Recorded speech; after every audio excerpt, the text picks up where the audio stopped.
Today in class, we talked about some of the forms of government that the Greek city-states moved through over time. So we talked about the establishment of a monarchy and then the movement to an oligarchy when the aristocrats overthrew the monarchy. We moved on there to the tyranny because the oligarchy was losing interest in the poor, and the poor people then start to back military leaders who become the tyrants. And then finally, we talked about Athens and the establishment of the first democracy. We also mentioned the difference between the direct democracy and a representative democracy. So remember, the direct democracy is where every citizen has the opportunity to vote on issues, whereas a representative democracy is when people elect leaders that then go to make the decisions for them. So a quick recap to answer the question, who were the Greeks? The Greeks were groups of people that set up city-states in a country that had very different features geographically from some of the other places in the world where other early civilizations were set up. So because of the sea and all of the islands and the water, a lot of city-states developed on these islands and were separated from each other culturally because of the water. Second, they also have a lot of mountains on the land. The mountains led to isolation, and it led people to not doing a lot of communicating back and forth when the city-states were established. This isn't to say that people didn't eventually travel and trade and communicate with people from other city-states. It's just that by the time there was a large amount of travel and communication, the culture and the governments had already been set up and pretty solidified in those city-states. Greece was a warm climate. It was generally an outdoor lifestyle in Greece. So we already mentioned what a city-state is, and this should be very repetitive for you since we had talked a lot about it in 6th grade. But a city-state is named a city-state because it is essentially a country, also referred to as a state, that is the size of a city. So it's small and it's geographically separated from other city-states and it has a small population. The last bullet point here you see is government, because the government is what set these city-states apart. They all had their own independent forms of government that did not look to other city-states to help make laws or set up the culture.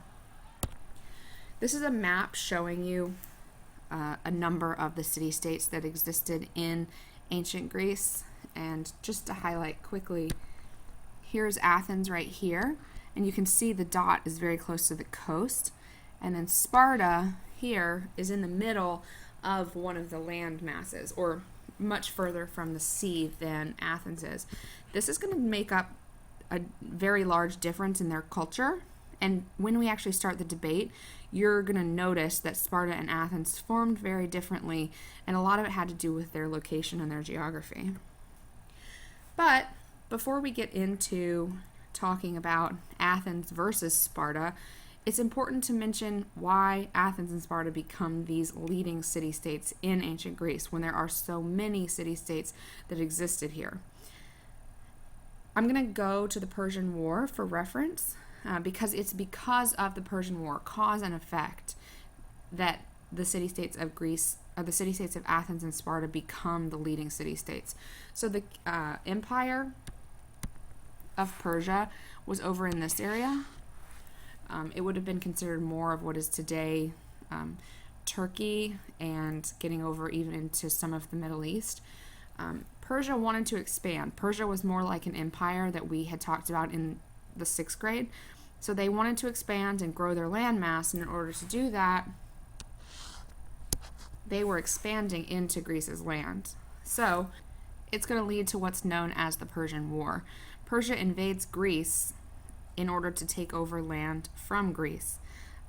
There were a few battles in the beginning. The war starts in 499 BCE.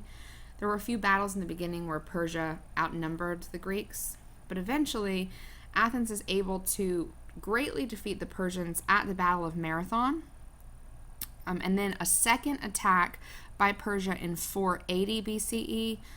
Sparta and Athens rise up and are able to together defeat the Persians. You may have heard of the movie 300 and seen the Spartans holding off the Persians at the Thermopylae, and that's what gives Athens time to prepare for battle. And it's these two city-states that rise up as strong military powers that then bring them to the forefront as strong city-states in ancient Greece. The war lasts about 50 years. And after the war is over, Athens and Sparta both realize the importance of alliances. These alliances are military alliances, but in order to form a military alliance, there have to be other things that make you similar to the city-states that you're allying with. The way their governments are run, the way they handle trade relations, the way they spend their money, because it's difficult to be an ally with someone who lives completely differently than you do. So over time, you're getting two main alliances. You have the Delian League, and that one's led by Athens. So all of the green you see is Athens' Delian League. And then you have the Peloponnesian League. And that red area, what you see of Sparta, becomes known as the Peloponnesian League and is led by Sparta.